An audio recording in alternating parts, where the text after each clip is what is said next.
कवितार समाहार कवितांजलिକୁ आपण ସମସ୍ତଙ୍କୁ ସ୍ୱାଗତ। କବିଙ୍କ ବିଷୟରେ ଜାଣିବା। କବି ଶରତ କୁମାର ଦାସଙ୍କ ବିଷୟରେ, ଯାହାଙ୍କ ଲେଖନୀରୁ ଅନେକ ଗୀତ ଆପଣମାନେ ଶୁଣିଛନ୍ତି ଆଉ ପସନ୍ଦ ମଧ୍ୟ କରିଛନ୍ତି।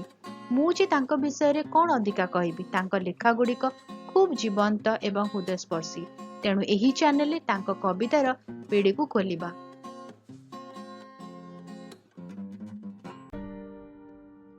ମଧୁସୂଦନ ବାବୁ ଆଉ ମୁଁ ଫେରୁଥିଲୁ ମ୍ୟୁଜିୟମ ରାସ୍ତାରେ। ଫେରିବା ବାଟରେ ପଡ଼େ ଛୋଟ ପିଲାଙ୍କର ସ୍କୁଲଟିଏ।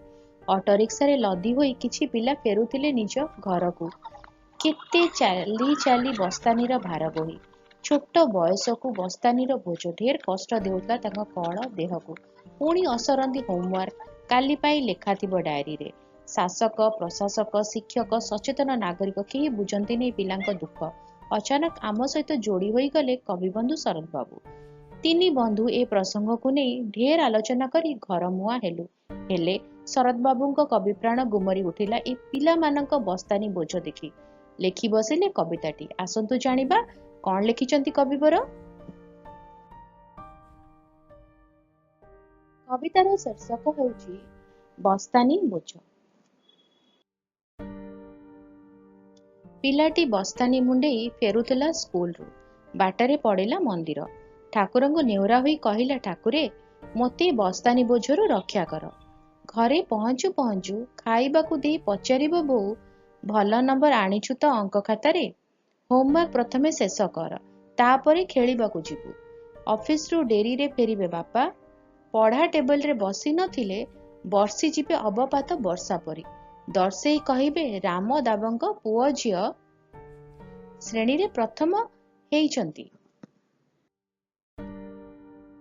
ସନ୍ଧ୍ୟାରେ ଆସିବେ ଟ୍ୟୁସନ ସାର୍। ପଢ଼ା ଆରମ୍ଭ ନ ହେଉଣୁ ମନେ ପଡ଼ିଯିବ ହୋମୱାର୍କ କଥା। ଖାତା ଦେଖୁ ଦେଖୁ କାଲି ପାଇଁ ଲଦି ଯିବେ କେତେ ପାଠ। ରାତିରେ ପଢ଼ା ଟେବୁଲ ପାଖରେ ଜଗି ବସିବ ବଡ଼ ଭଉଣୀ।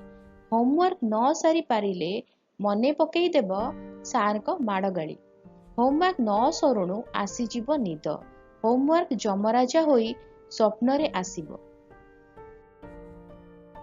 ରାତି ପାହୁ ପାହୁ ଖରା ବର୍ଷା ଝଡ଼ ହେଉ କି ଶୀତ, ପୁଣି ବସ୍ତାନିର ଦଣ୍ଡ।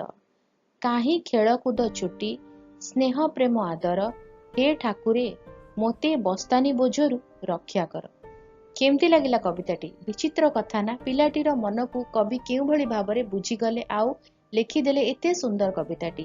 ଆପଣମାନଙ୍କୁ ତ ଭଲ ଲାଗିଲା ନା? ଆଉ ଯଦି ଭଲ ଲାଗିଲା ତ କ'ଣ କରିବେ ଜାଣିଛନ୍ତି? ଭିଡ଼ିଓ ଟିକେ ଲାଇକ୍ କରିବେ, ଭିଡ଼ିଓକୁ ଅନ୍ୟଙ୍କ ସହିତ ସେୟାର କରିବେ, ଆଉ ଚ୍ୟାନେଲକୁ ସବସ୍କ୍ରାଇବ କରି ବେଲ୍ ଆଇକନ୍ ପ୍ରେସ୍ କରି ଅଲ୍ ନୋଟିଫିକେସନକୁ ଅନ୍ ରଖିବେ। ଆପଣଙ୍କ ପାଇଁ ଏଇଭଳି ସୁନ୍ଦର ସୁନ୍ଦର କବିତା ନେଇ ଆମେ ଆସୁଥିବୁ, ଆପଣଙ୍କୁ ମନକୁ ଛୁଇଁବାକୁ ଚେଷ୍ଟା କରୁଥିବୁ।